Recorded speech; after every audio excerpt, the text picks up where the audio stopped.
서울 관악구 신림동. 낡은 빌라와 신축 원룸이 뒤엉킨 이 거리는 언제나 사람들의 욕망과 피로가 섞여 부유하는 곳이다. 오후 3시가 넘어가고 있었지만 하늘은 마치 초저녁처럼 어두웠다. 굵은 장대비가 부동산 사무실의 통유리창을 사정없이 때리고 있었다. 거리에는 우산을 쓴 행인조차 드물었고 가끔 지나가는 배달 오토바이 소리만이 빗소리를 뚫고 들려올 뿐이었다. 오늘도 공치겠네. 박민우 28세를 식어버린 믹스커피잔을 만지작거리며 한숨을 내쉬었다. 대학 졸업 후 취업난에 허덕이다가 선배의 소개로 이 대박 공인중개사 사무소에 들어온 지 이제 막 3개월 차였다. 패기 넘치게 시작했지만 현실은 냉혹했다. 신림동 바닥의 경쟁은 치열했고 변변한 계약 하나 성사시키지 못한 채 눈칫밥만 먹는 날들이 이어지고 있었다. 사무실 안쪽에는 최 실장이 이어폰을 낀 채 유튜브를 보고 있었고 민우는 멍하니 빗물에 젖은 아스팔트를 바라보고 있었다.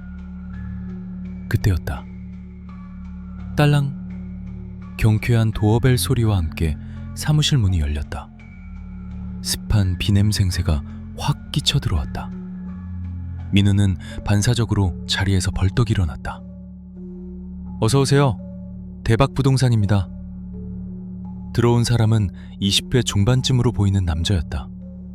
우산을 썼음에도 어깨 한쪽이 축축하게 젖어 있었고 후줄근한 회색 후드티에 무릎이 나온 트레이닝 바지를 입고 있었다. 남자의 이름은 김준호. 하지만 민우가 그의 이름을 알게 된 건 계약서를 쓸 때였고 첫인상으로 남은 것은 그의 기이할 정도로 창백한 안색이었다. 준호는 퀭한 눈으로 사무실을 한번 쓱 훑어보더니 쭈뼛거리며 민우 앞에 상담 의자에 앉았다. 가까이서 보니 상태가 더 안 좋아 보였다. 며칠은 씻지 않은 듯한 떡진 머리카락, 눈 밑에 깊게 들이운 다크서클, 그리고 무엇보다 초조해 보이는 손끝의 떨림이 민우의 눈에 들어왔다. 방을 좀 구하려고 하는데요.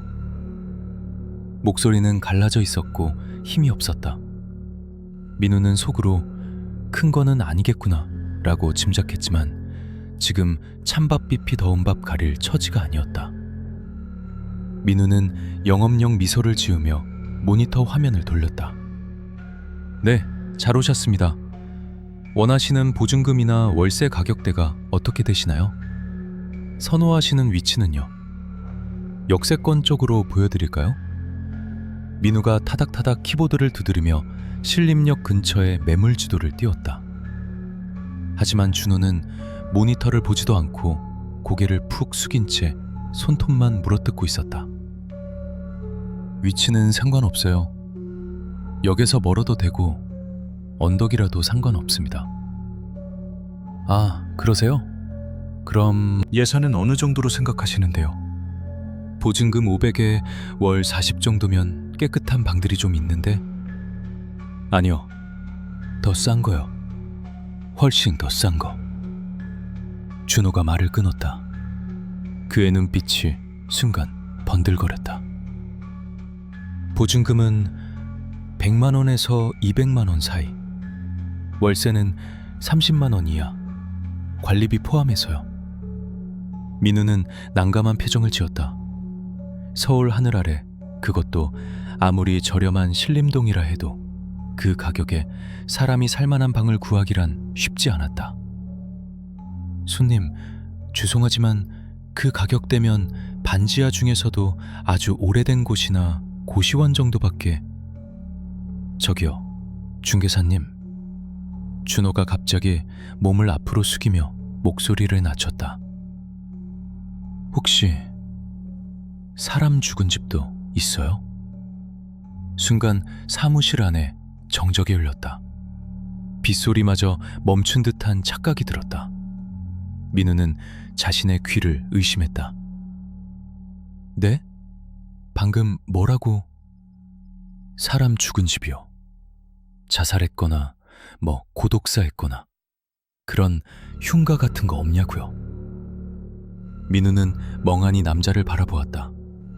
요즘 유튜브에서 유행하는 몰래카메라 같은 건가? 아니면 정신이 좀 이상한 사람인가? 하지만 남자의 표정은 너무나 진지했고 절박해 보이기까지 했다. 제가 알기로는 그런 사연이 있는 집은 시세보다 훨씬 싸게 나온다고 들어서요. 5만 원이라도, 아니 10,000원이라도 더 싸면 저는 상관없습니다. 귀신이 나오든 뭐가 나오든 당장 몸 뉘을 곳이 필요해서 그래요. 남자의 말은 농담이 아니었다. 그것은 벼랑 끝에 몰린 사람만이 내뱉을 수 있는 지독한 현실의 무게였다. 코인인지 주식인지 아니면 도박인지 알 수 없지만 이 남자는 지금 금전적으로 완전히 파산 상태인 것이 분명했다. 민우가 당황하여 어버버거리고 있을 때 뒤에서 지켜보던 최 실장이 의자를 돌리며 끼어들었다. 박주임, 저 손님한테 그 방 보여드려. 주차장 뒤쪽 101호. 최 실장의 목소리는 묘하게 가라앉아 있었다. 민우는 그제야 그 방이 떠올랐다. 장부에 등록된 지 꽤 되었지만 아무도 들어가지 않으려 했던 그 반지하 아닌 반지하 방. 아, 거기요? 거기는 좀... 민우가 망설이자 준호가 눈을 빛내며 물었다. 정말 있습니까? 싼가요? 최 실장이 대신 대답했다. 보증금 100에 월 25청, 관리비 없음. 이 동네에서 이 가격 절대 못 구합니다. 대신 1층이고 채광이 거의 없어요. 그래도 보시겠어요? 보겠습니다. 당장 계약할게요. 준호는 방을 보지도 않고 계약하겠다고 달려들었다. 민우는 찝찝한 기분을 지울 수 없었지만 실적 하나가 아쉬운 상황에서 거절할 명분이 없었다. 그럼 일단 방 상태는 확인하셔야 하니까 안내해 드리겠습니다. 이쪽으로 오시죠. 민우는 우산을 챙겨 들고 자리에서 일어났다. 밖에는 여전히 억수 같은 비가 쏟아지고 있었다. 민우의 등 뒤로 최 실장의 알 수 없는 시선이 꽂히는 것이 느껴졌지만 민우는 애써 무시하며 손님을 이끌고 사무실 밖으로 나갔다. 그것이 모든 비극의 시작이었다. 민우와 준호는 우산을 썼음에도 사방에서 들이치는 빗줄기에 바지 밑단이 흠뻑 젖어들었다. 신림동의 가파른 언덕길을 10분 정도 걸어 올라가자 붉은 벽돌로 지어진 4층짜리 다세대 주택이 나타났다. 지은 지 20년은 좋게 넘어 보이는 낡은 건물이었다. 이쪽입니다. 민우는 건물 정면의 공동 현관이 아닌 건물 측면의 좁은 골목으로 준호를 안내했다. 건물은 필로티 구조, 1층이 주차장으로 된 구조였는데 주차장 안쪽 가장 깊숙한 곳, 기둥과 벽 틈새에 마치 숨겨진 것처럼 철문 하나가 덩그러니 놓여 있었다. 보통 이런 필로티 건물의 1층은 창고로 쓰거나 아예 비워두는 경우가 많았다. 차량의 매연과 소음, 그리고 외부인의 시선 때문에 주거용으로는 최악이었기 때문이다. 하지만 집주인은 월세를 한 푼이라도 더 받기 위해 억지로 벽을 세워 쪽방을 만들어 놓은 듯했다. 여기가 101호입니다. 민우가 도어락 비밀번호를 누르자 띠리릭 소리와 함께 잠금이 풀렸다. 문을 열자마자 퀴퀴한 곰팡이 냄새와 습기가 훅 끼쳐왔다. 방은 예상대로 처참했다. 말이 1층이지 사실상 반지하보다 나을 게 없었다. 유일한 창문은 성인 남자의 허리 높이에 달려 있었는데 창문을 열면 바로 주차된 차량의 검은색 타이어가 눈앞을 가로막았다. 밖은 대낮이어도 방 안은 동굴처럼 어두컴컴했다. 형광등을 켜자 깜빡거리며 파르스름한 빛을 내뱉어 방 안의 칙칙한 벽지를 더욱 을씨년스럽게 비쳤다. 보시다시피 채광은 기대하기 어렵습니다. 그리고 바로 앞이 주차장이라 차가 드나들 때 소음도 좀 있을 거고요. 민우는 최대한 방의 단점을 설명하며 내심 손님이 마음을 바꾸기를 바랐다. 왠지 모르게 이 방에 오래 머물고 싶지 않았기 때문이다. 방 안의 공기는 차가웠고 뒷목이 서늘해지는 기묘한 위화감이 감돌았다. 하지만 준호의 반응은 의외였다. 그는 신발도 벗지 않고 방 안으로 성큼성큼 들어가더니 곰팡이가 핀 벽지를 손으로 쓸어보았다. 그리고 창문가로 다가가 밖을 내다보았다. 타이어 휠 사이로 빗물이 튀는 모습이 보였다. 상관없어요. 준호가 덤덤하게 말했다.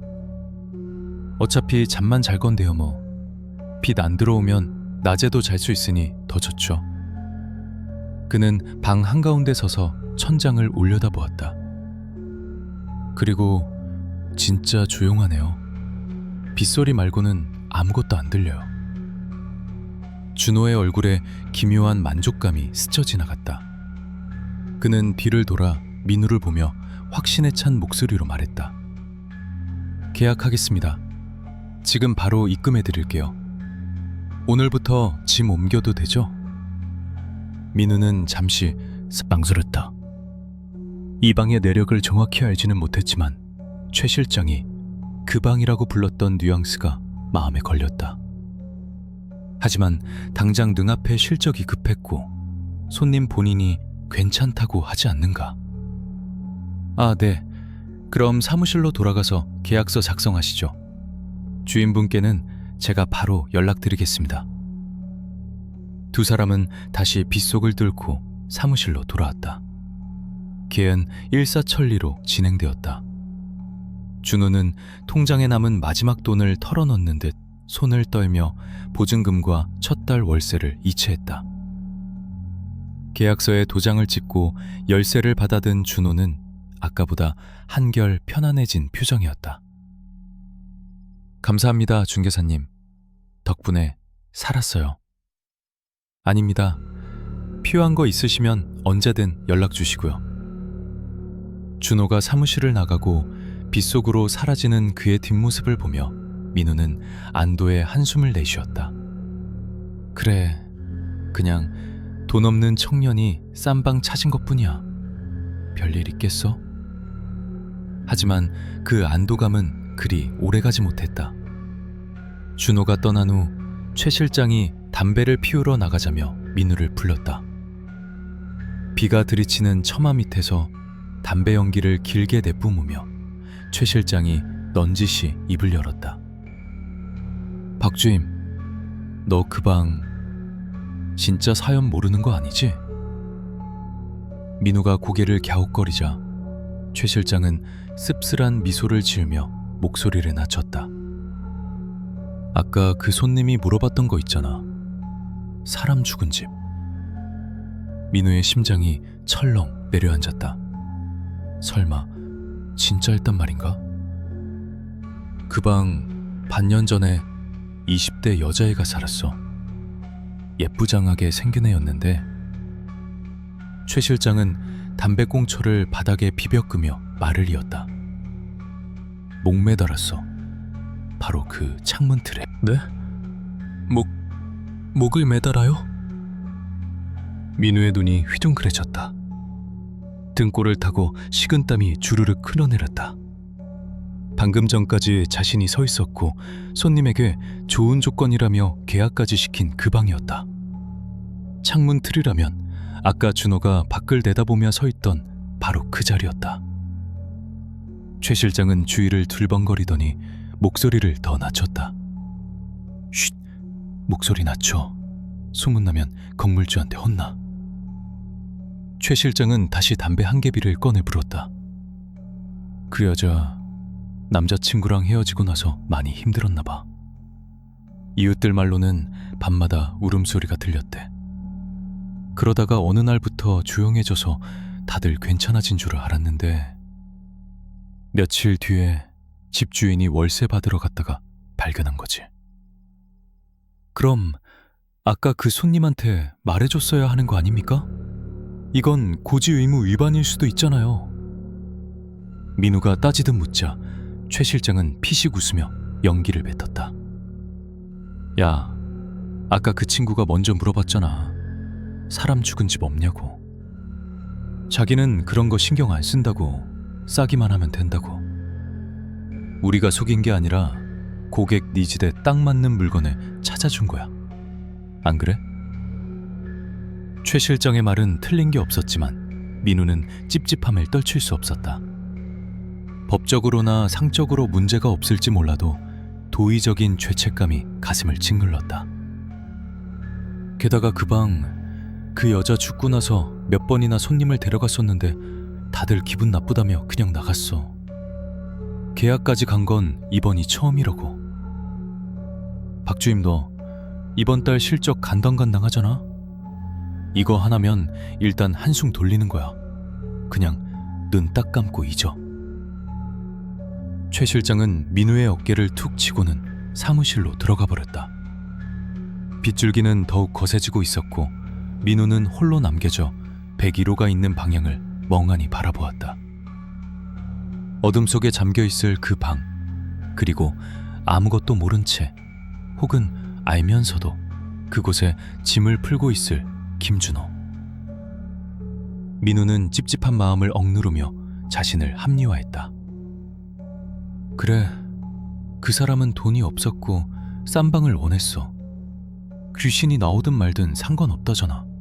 내가 억지로 밀어넣은 것도 아니고. 하지만 그날 밤 민우는 꿈을 꿨다.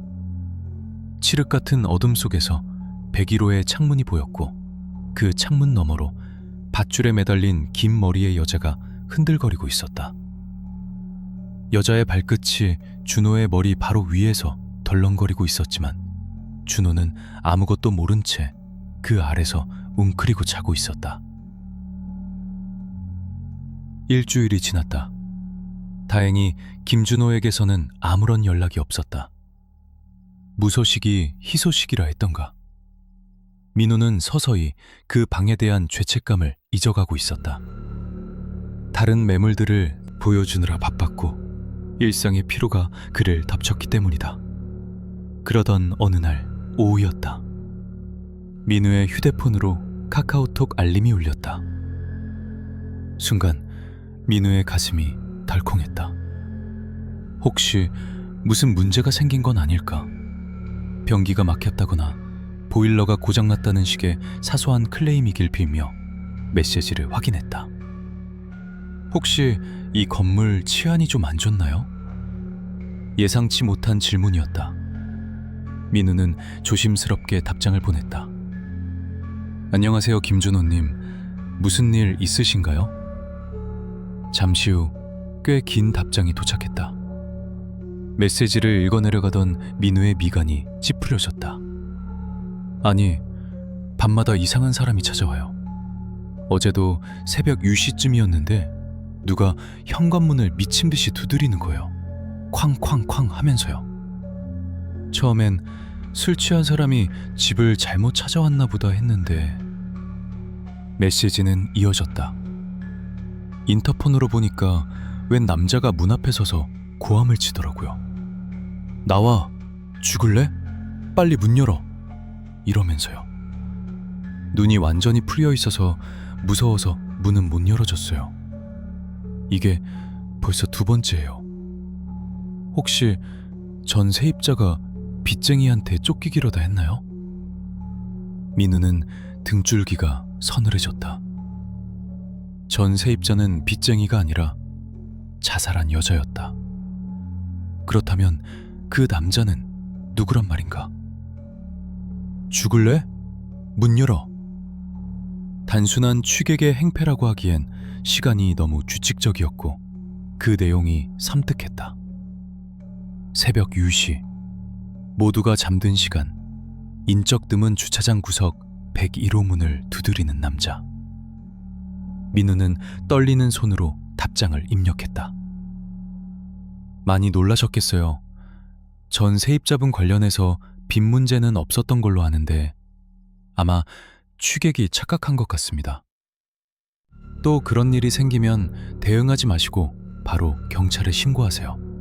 제가 건물주님께도 말씀드려 놓겠습니다.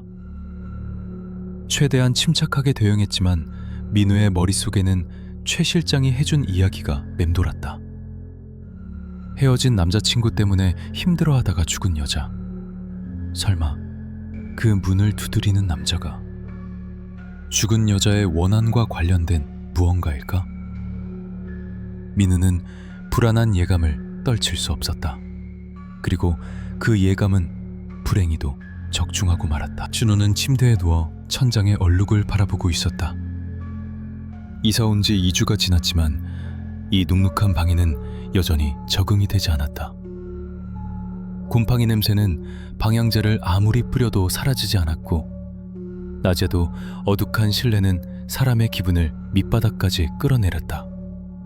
하지만 준호에게 가장 큰 고통은 냄새나 어둠이 아니었다. 바로 수면 부족이었다. 오늘도 올까? 시계 바늘은 새벽 9시 50분을 가리키고 있었다. 준호는 이불을 머리끝까지 뒤집어 썼다가 다시 내렸다. 심장이 불규칙하게 뛰었다. 지난 며칠간 그 미친 남자는 하루도 빠짐없이 찾아왔다. 전에는 단순히 옆집이나 윗집 남자가 술에 취해 주사를 부리는 줄 알았다. 신림동에는 그런 일이 흔했으니까. 하지만 이 남자는 달랐다. 정확히 새벽 10시가 되면 마치 알람이라도 맞춘 듯이 나타났다. 그리고 단순히 문을 두드리는 게 아니었다. 타박, 타박. 먼저 들려오는 것은 발소리였다. 필로티 주차장의 시멘트 바닥을 끄는 듯한 발소리가 창문 너머에서 들려오면 곧이어 현관문 앞에서 멈췄다. 그리고 잠시 정적. 준호는 숨을 죽이고 인터폰 화면을 곁눈질했다. 흑백 화면 속 노이즈가 낀 그곳에 한 남자가 서 있었다. 모자를 푹 눌러쓰고 고개를 숙인 채 쾅, 쾅, 쾅, 쾅. 갑작스러운 굉음에 준호는 소스라치게 놀라 몸을 움츠렸다. 야, 문 열어. 암에 있는 거 다 알아. 씨발, 나오라고. 남자는 문고리를 거칠게 돌리며 고래고래 소리를 지렀다. 철문이 찌그러질 듯이 울렸다. 나오라고. 죽여버릴 거야. 당장 나와. 준호는 공포에 질려 이불 속에서 떨었다. 신고해야 한다고 생각했지만 손이 말을 듣지 않았다. 문 밖의 남자는 사람이 아닌 것 같았다. 목소리는 쉰 쇠소리가 섞여 있었고 문을 두드리는 힘은 인간의 것이라고 믿기 힘들 정도로 강했다. 그렇게 10분 정도 난동을 피우던 남자는 거짓말처럼 조용해졌다. 그리고 다시 발소리를 내며 사라졌다. 타박, 타박. 준호는 뜬 눈으로 밤을 지새웠다. 다음날 아침 그는 퀭한 눈으로 민우에게 전화를 걸었다. 중개사님, 저 도저히 못 살겠어요. 수화기 너머 준호의 목소리는 금방이라도 울음을 터뜨릴 것 같았다. 어젯밤에도 그놈이 왔어요. 이번엔 진짜 칼이라도 들고 있을 것 같아서 무서워서 잠을 한숨도 못 잤어요. 민우도 사태의 심각성을 인지했다. 단순한 취객이 아니었다. 스토커거나 정신 이상자일 가능성이 컸다. 김준호님, 진정하세요. 오늘 밤에 제가 한번 가보겠습니다. 경찰에도 협조 요청하고요. 혹시 그 남자가 하는 말 기억나는 거 있으세요? 그냥 죽여버리겠다, 나오라, 이런 말만 반복해요. 아, 그리고 준호가 잠시 말을 멈췄다. 어제는 문 두드리기 전에 이상한 소리가 들렸어요. 이상한 소리요? 네, 남자 발소리가 나기 전에 또각 하는 소리가 먼저 들렸어요. 여자 구두 소리 같은 거요. 민우의 등골이 오싹해졌다. 여자 구두 소리요? 네, 분명히 들렸어요. 현관 바로 앞에서 또각 소리가 나더니 그 뒤에 남자가 와서 소리를 지르기 시작했어요. 마치 여자가 먼저 와서 기다리고 있었던 것처럼요. 민우는 아무 말도 할 수 없었다. 최 실장의 말이 뇌리를 스쳤다. 이웃들 말로는 밤마다 울음소리가 들렸대. 그리고 그 여자는 이 방에서 목숨을 끊었다. 그날 오후 민우는 최 실장에게 자초지종을 설명하고 양해를 구했다. 최 실장도 사색이 되어 고개를 끄덕였다. 만약 이 일이 커져서 소문이라도 나면 부동산 영업에 타격이 클 터였다. 박주임, 오늘 밤에 가서 확실히 해결하고 와. 경찰 부를 타이밍 잘 보고 그 미친놈 잡아서 넘기면 끝이야. 귀신은 무슨 귀신. 민우는 고개를 끄덕였지만 마음 한구석의 불안감은 지워지지 않았다. 여자 구두 소리, 그리고 뒤이어 나타나는 남자. 과연 그들이 마주하게 될 진실은 무엇일까? 밤 처발시, 민우는 준호의 방 근처에 도착했다. 비는 그쳤지만 습한 공기는 여전했다. 민우는 준호의 방 맞은편 주차장 기둥 뒤에 몸을 숨겼다. 준호에게는 불을 끄고 절대 인기척을 내지 말라고 당부해 두었다. 시간은 더디게 흘렀다. 12시, 1시. 주위는 쥐죽은 듯 고요했다. 가끔 지나가는 고양이 울음소리에 심장이 내려앉을 뻔했다. 그리고 마침내 새벽 이웃시가 되었다. 또 가. 멀리서 아주 선명한 하이힐 소리가 들려오기 시작했다. 민우는 숨을 들이켰다. 귓가에 닿는 소리는 너무나 명징했다. 아스팔트 바닥을 뾰족한 굽으로 내리찍는 소리. 또 가. 그 리듬은 규칙적이었지만 어딘가 모르게 기괴할 정도로 느렸다. 민우가 숨어있는 기둥 너머로 시선을 돌렸다. 골목 입구 가로등 불빛 아래로는 아무도 보이지 않았다. 그런데 소리는 계속해서 다가오고 있었다. 또 가. 소리는 점점 커져 이제 바로 주차장 입구까지 도달했다. 민우는 눈을 가늘게 뜨고 어둠 속을 응시했다. 하지만 아무도 없었다. 분명히 소리는 바로 앞 5m 거리에서 나고 있는데 형체는 보이지 않았다. 공포가 발끝에서부터 차오르기 시작했다. 헛것을 듣는 건가? 아니면 준호의 말이 암시가 되어 환청을 듣는 건가? 그때였다. 또 가. 소리가 멈춘 곳은 준호의 방, 101호 현관문 바로 앞이었다. 민우의 심장이 쿵쾅거렸다. 보이지 않는 누군가가 지금 저 문 앞에 서 있다. 잠시 늘 의심했다. 101호 현관문의 센서등이 파박하고 켜진 것이다. 센서등 아래 텅 빈 공간이 환하게 비춰졌다. 아무도 없는데 불은 켜졌다. 그리고 정적을 깨는 또 다른 소리가 들려왔다. 헉. 거친 숨소리였다. 이번에는 진짜 사람이었다. 골목 어귀에서 한 남자가 비틀거리며 나타났다.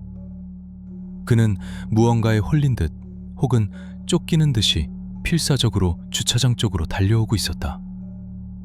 남자는 헝클어진 머리에 땀범벅이 된 얼굴을 하고 있었다. 눈은 초점이 풀려 공허하게 허공을 응시하고 있었지만 그 안에는 깊은 분노와 공포가 뒤섞여 있었다. 남자는 센서등이 켜진 101호 문 앞으로 직행했다. 마치 그곳에 누군가 기다리고 있다는 것을 알고 있는 것처럼. 그는 허공을 향해 손가락질하며 중얼거렸다. 찾았다. 여기 숨었지? 너 여기 들어갔지? 남자의 시선은 문이 아니라 문 앞에 허공 어느 지점에 고정되어 있었다. 정확히는 사람의 머리 높이쯤 되는 곳이었다. 나오라고 이년아. 쾅! 남자가 미친 듯이 문을 두드리기 시작했다. 맨날 도망치면 다야? 어? 내가 못 찾을 줄 알았어? 나오라고. 그의 고함은 골목 전체를 울릴 정도로 컸다. 2층, 3층의 창문들이 하나둘 열리며 불이 켜졌다. 뭐야, 이 새벽에? 아씨, 조용히 좀 합시다. 주민들의 항의가 빗발쳤지만 남자는 아랑곳하지 않았다. 그는 문고리를 잡고 흔들며 발로 문을 걷어찼다. 문 열어. 안 열어? 죽여버린다 진짜. 민우는 더 이상 지체할 수 없었다. 지금이 기회였다. 그는 떨리는 손으로 미리 입력해둔 101B 100통화 버튼을 눌렀다. 여보세요? 여기 신림동 2기시번지인데요. 지금 1층에서 남자가 난동을 부리고 있어요. 빨리 좀 와주세요. 신고를 마친 민우는 심호흡을 했다. 경찰이 올 때까지 저 남자를 붙잡아둬야 했다. 하지만 저 광기 어린 눈빛을 보니 선뜻 나설 용기가 나지 않았다. 그때 방 안에서 인터폰을 보고 있던 준호가 용기를 낸 듯 현관문을 벌컥 열었다. 당신 뭐야? 누구야? 준호가 소리쳤다. 갑자기 문이 열리자 남자는 흠칫 놀라 뒤로 물러섰다. 하지만 이내 준호를 보고는 묘한 표정을 지었다. 실망감인지 안도감인지 모를 기이한 표정이었다. 너 누구야? 걔 어디 갔어? 남자가 쉰 목소리로 물었다. 누구냐니? 당신이야말로 남의 집 앞에서 뭐하는 짓이야? 준호가 야구방망이를 움켜쥔 채 소리쳤다. 그때 멀리서 경찰차 사이렌 소리가 들려오기 시작했다. 남자는 사이렌 소리에 당황한 듯 주위를 두리번거렸다. 아니야, 분명히 여기로 들어왔는데. 남자는 믿을 수 없다는 듯 다시 한번 방 안쪽을 뚫어져라 쳐다보았다. 그리고 민우가 기둥 뒤에서 뛰쳐나왔다. 거기 서요. 경찰 불렀으니까 꼼짝 마요. 민우와 준호 그리고 몰려온 주민들이 남자를 에워쌌다. 남자는 저항할 힘도 없는 듯 그 자리에 주저앉았다. 그의 시선은 여전히 101호의 열린 문틈, 그 어둠 속을 향하고 있었다. 분명히 또각또각 소리가 나서 따라왔는데.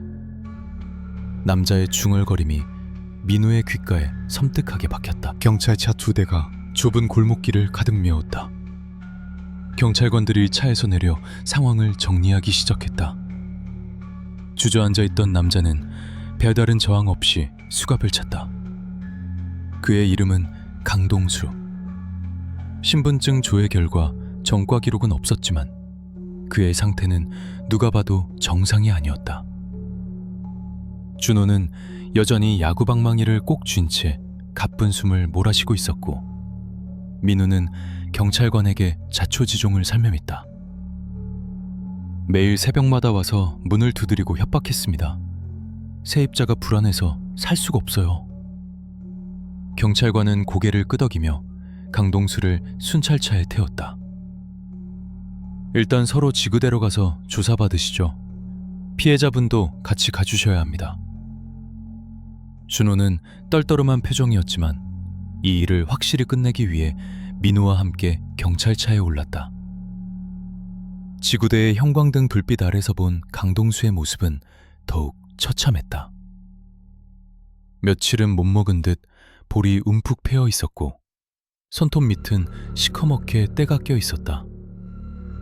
그는 조사실 의자에 앉아 계속해서 혼잣말을 중얼거렸다. 아니야, 분명히 봤어. 그 구두 소리, 그 뒷모습. 담당 형사가 책상을 탁 내리쳤다. 이봐요, 강동수 씨. 정신 좀 차리세요. 왜 생판 모르는 남의 집에 가서 행패를 부린 겁니까? 피해자랑 아는 사이예요? 강동수는 천천히 고개를 들어 형사를 그리고 옆에 앉은 준호를 바라보았다. 초점 없는 눈동자가 준호를 훑고 지나갔다. 모르는 사람입니다. 그럼 왜 그랬어요? 술 마셨습니까? 아니요, 술은 안 마셨어요. 약도 안 했고요. 강동수는 마른 세수를 하며 한숨을 내쉬었다. 저는 그저 여자친구를 찾으러 갔을 뿐이에요. 여자친구? 형사가 되물었다. 민우는 순간 등골이 서늘해짐을 느꼈다. 최 실장이 말했던 헤어진 남자친구. 설마 이자가? 네, 제 전 여자친구 이수진이요. 걔가 거기 살았거든요. 그 101호에. 강동수의 입에서 나온 이름은 민우가 모르는 이름이었지만 상황은 영악해졌다. 헤어진 지는 좀 됐는데 자꾸 제 앞에 나타나서요. 그래서 따지러 간 겁니다. 왜 자꾸 내 주위를 맴도냐고. 왜 밤마다 찾아와서 사람을 괴롭히냐고. 형사는 어이없다는 듯 헛웃음을 지었다. 아니, 헤어졌으면 끝이지. 그리고 여자가 찾아온다고 해서 새벽 2시에 남의 집 문을 부술 듯이 두드리는 게 말이 됩니까? 지금 거기엔 김준호 씨가 살고 있다고요. 압니다. 저 남자가 사는 거 알아요. 강동수의 대답에 모두가 멈칫했다. 안다고? 알면서도 그랬다는 건가? 그런데 수진이가 거기로 들어갔단 말입니다. 제 눈앞에서 또각또각 구두 소리를 내면서 저를 보란듯이 쳐다보고는 그 집으로 쏙 들어갔다고요. 강동수의 목소리가 점점 커졌다. 공포와 억울함이 뒤섞인 절규였다. 제가 미친놈 같죠? 네, 저도 제가 미친 줄 알았습니다. 정신과 약도 먹고 있어요. 그런데 매일 밤 똑같아요. 새벽 2시만 되면 제 방 문 앞에 서서 저를 쳐다봐요. 그 창백한 얼굴로 아무 말도 안 하고 그냥 보고만 있다고요. 강동수는 머리를 감싸 쥐었다.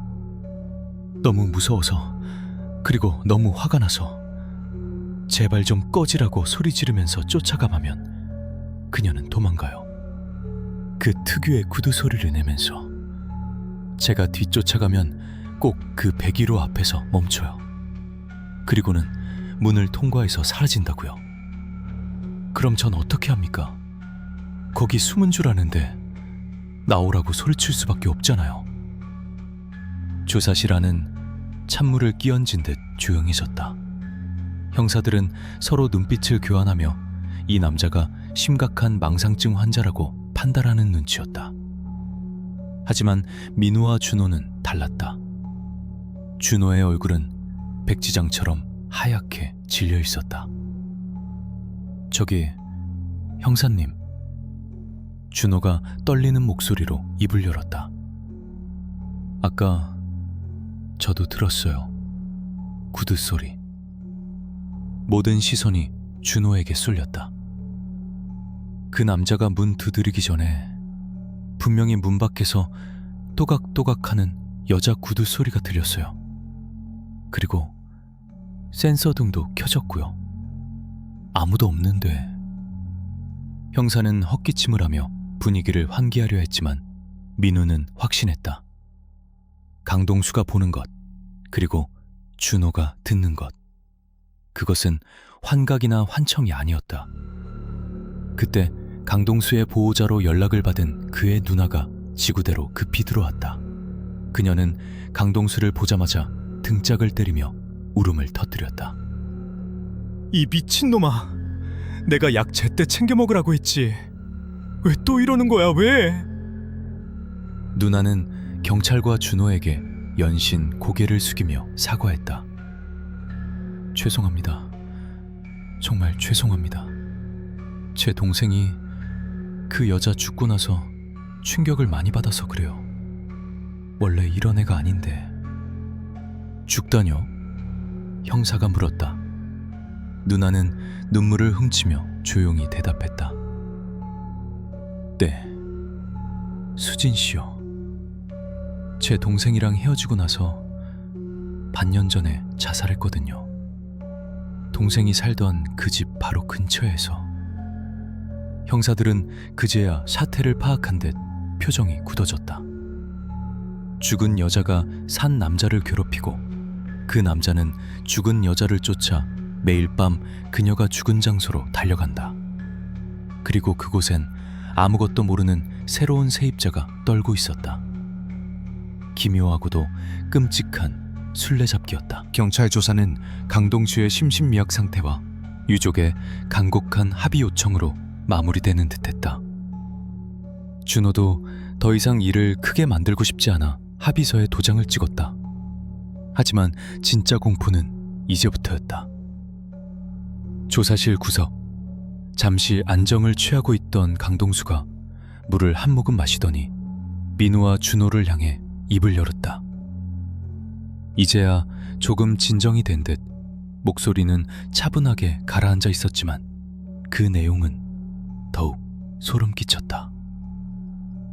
저기요, 그 방에 사시는 분. 준호가 움찔하며 그를 쳐다보았다. 죄송합니다. 제가 제정신이 아니었어요. 그런데 하나만 물어봐도 될까요? 뭔데요? 혹시 방 안에 밧줄 자국 같은 거 없나요? 준호의 눈이 커졌다. 밧줄 자국이라니. 강동수는 멍한 눈으로 허공을 응시하며 말을 이었다. 수진이가 자꾸 저한테 보여주는 게 있어요. 꿈인지 생시인지 모르겠는데 걔가 제 손을 잡고 억지로 끌고 가요. 어두운 터널 같은 곳을 지나서 그 방 창가로 데려가는데 거기 밧줄이 매달려 있어요. 민우는 최 실장이 했던 말이 떠올라 숨이 턱 막혔다. 창문 틀에 목을 매달았다. 그리고 저보고 같이 가자고 해요. 여기는 너무 춥고 외로우니까 오빠가 같이 있어달라고. 그러면서 밧줄을 제 목에 걸려고 하는데 강동수는 몸서리를 쳤다. 제가 싫다고 무섭다고 뿌리치면 그때부터 표정이 바뀌어요. 악귀처럼 변해서 소리를 지르고 도망가요. 그럼 저는 저도 모르게 걔를 잡아야 한다는 생각에 미친 듯이 쫓아가는 거예요. 정신을 차려보면 항상 그 방 앞이고요. 그의 말은 단순한 스토킹이나 망상이 아니었다. 그것은 일종의 초대였다. 죽은 자가 산 자를 자신이 있는 곳으로, 즉 죽음의 세계로 끌어들이려는 집요한 유혹이자 저주였다. 그리고 매일 밤 그 초대의 종착지는 바로 준호가 살고 있는 101호였다. 강동수는 자신이 여자를 쫓아간다고 생각했지만 사실은 여자가 강동수를 그 방으로 인도하고 있었던 것이다. 제가 문을 두드린 건 어쩌면 수진이가 저를 부르지 못하게 막으려고 그랬던 걸지도 몰라요. 그 문이 열리면 제가 진짜로 그 안으로, 수진이가 있는 곳으로 끌려 들어갈 것 같아서. 강동수의 고백을 듣는 내내 준호의 얼굴은 흑빛이 되어갔다. 자신이 잠들었던 그 방, 그 창가에서 매일 밤 죽은 여자가 전 남자친구를 부르고 있었고, 그 남자는 홀린 듯이 찾아와 문을 두드렸다. 문 하나를 사이에 두고 산자와 죽은 자, 그리고 그 사이에 낀 자신이 있었다. 저기요. 준호가 떨리는 목소리로 민우를 불렀다. 저 그 방 당장 뺄래요. 오늘 밤도 못 자겠어요. 아니, 짐도 필요 없어요. 그냥 지금 당장 계약 해지해 주세요. 민우는 고개를 끄덕일 수밖에 없었다. 법적인 문제고 위약금이고 따질 상황이 아니었다. 이 상황을 알게 된 이상 누구도 그 방에서 제정신으로 살 수는 없었다. 알겠습니다. 제가 집주인분께 잘 말씀드려서 최대한 손해 안 보게 처리해 드릴게요. 일단 오늘은 찜질방이나 모텔이라도 가시는 게 좋겠습니다. 지구대를 나오는 길, 새벽 공기는 차가웠다. 강동수는 누나의 부축을 받으며 멀어져 갔다. 그의 뒷모습은 여전히 불안해 보였고, 어딘가 모르게 굽은 등 위로 무거운 무언가가 얹혀있는 듯했다. 준호는 민우에게 몇 번이나 고개를 숙이며 인사하고는 도망치듯 반대 방향으로 사라졌다. 그의 발걸음은 빨랐지만 자꾸만 뒤를 돌아보는 것이 혹시라도 또각거리는 구두 소리가 들릴까 두려워하는 것 같았다. 민우는 홀로 남겨졌다. 거리에는 아무도 없었지만 왠지 모르게 시선이 느껴졌다. 저 멀리 어둠에 잠긴 골목 끝자락, 101호가 있는 그 방향에서. 민우는 서둘러 택시를 잡았다. 하지만 택시 창밖으로 스쳐 지나가는 가로등 불빛들이 마치 누군가의 눈동자처럼 느껴져 그는 집으로 가는 내내 눈을 질끈 감고 있어야 했다. 사람 죽은 집은 정말로 사람을 부르는구나. 민우는 뼈저리게 깨달았다. 싼 방에는 이유가 있고, 그 이유는 때로 돈으로 환산할 수 없는 끔찍한 대가를 요구한다는 것을. 다음 날 아침, 민우는 출근하자마자 집주인에게 전화를 걸었다. 다행히 집주인은 사정을 듣고 별말 없이 계약 해지에 동의해 주었다. 워낙 흉흉한 소문이 돌던 방이라 세입자가 야반도주하지 않고 정식으로 이야기한 것만으로도 다행이라 생각하는 눈치였다. 준호의 보증금은 전액 반환되었고 그는 짐을 싸는 동안 친구들을 불렀다. 혼자서는 도저히 그 방에 다시 들어갈 용기가 나지 않았던 것이다. 민우는 준호가 이사가는 모습을 지켜보았다. 짐은 단촐했다. 처음 들어올 때처럼 나갈 때도 그는 빈털털이나 다름없었다. 하지만 그의 표정만은 들어올 때보다 훨씬 밝아 보였다. 마치 지옥에서 살아 돌아온 사람처럼. 고생 많으셨습니다, 중개사님. 그리고 다시는 저런 방 다른 사람한테 소개하지 마세요. 준호가 마지막으로 남긴 말은 민우의 가슴에 뼈아프게 박혔다. 민우는 고개를 숙이며 죄송합니다 라고 작게 읊조렸다. 그렇게 사건은 일단락되는 듯했다. 101호는 다시 공실이 되었고 최 실장은 천도제라도 지내야 하나 라며 혀를 쳤다. 며칠 뒤 건물주는 실제로 무당을 불러 구슬했다고 한다. 동네 시끄럽게 징을 치고 경을 읽는 소리가 반나절 동안 이어졌고 주민들은 수군거렸지만 그 덕분인지 그 후로는 밤마다 들리던 고함 소리나 소라는 사라졌다. 강동수도 병원에 입원해서 집중 치료를 받고 있다는 소식이 들려왔다. 시간이 흘러 계절이 바뀌었다. 민우는 여전히 그 부동산에서 일하고 있었지만 더 이상 실적에 목매지 않았다. 무리해서 계약을 성사시키기보다 고객에게 솔직하게 매물의 장단점을 설명하는 쪽을 택했다. 돈보다는 마음 편한 게 최고라는 것을 깨달았기 때문이다. 어느 늦은 밤 야근을 마치고 퇴근하던 길이었다. 민호는 무심코 101호가 있는 건물 앞을 지나게 되었다. 비가 추적추적 내리는 그날과 비슷한 날씨였다. 민호는 잠시 발걸음을 멈추고 주차장 안쪽을 들여다보았다.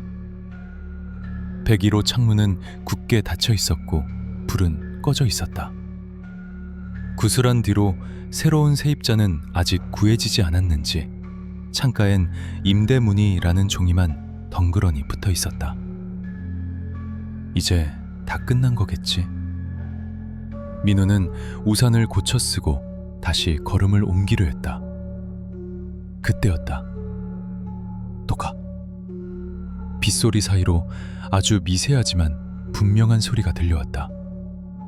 민호의 온몸에 소름이 돋았다. 잘못 들은 거겠지. 빗방울이 떨어지는 소리일 거야. 또가. 소리는 주차장 안쪽 101호 현관문 앞에서 나고 있었다. 민호는 홀린 듯 고개를 돌렸다. 어둠 속이라 아무것도 보이지 않았지만 소리는 계속되고 있었다. 제자리에서 발을 구르는 듯한, 누군가를 기다리며 초조하게 서성이는 듯한 하이의 소리, 그리고 희미하게, 아주 희미하게 여자의 목소리가 들리는 듯했다. 왜 안 와? 민우는 귀도 돌아보지 않고 뛰기 시작했다. 심장이 터질 듯이 요동쳤다. 빗물이 얼굴을 때리는지 식은땀이 흐르는지 알 수 없었다. 그날 이후 민우는 그 골목을 피해 다녔다. 하지만 가끔 비가 오는 밤이면 멀리서 또각또각 하는 구두 소리가 들리는 것 같아 창문을 닫곤 했다. 101호는 여전히 비어 있다. 하지만 민우는 알고 있다. 그 방은 비어 있는 것이 아니다. 그곳엔 여전히 누군가가 오지 않을 사람을 혹은 새로운 누군가를 기다리며 어둠 속에 서 있다는 것을.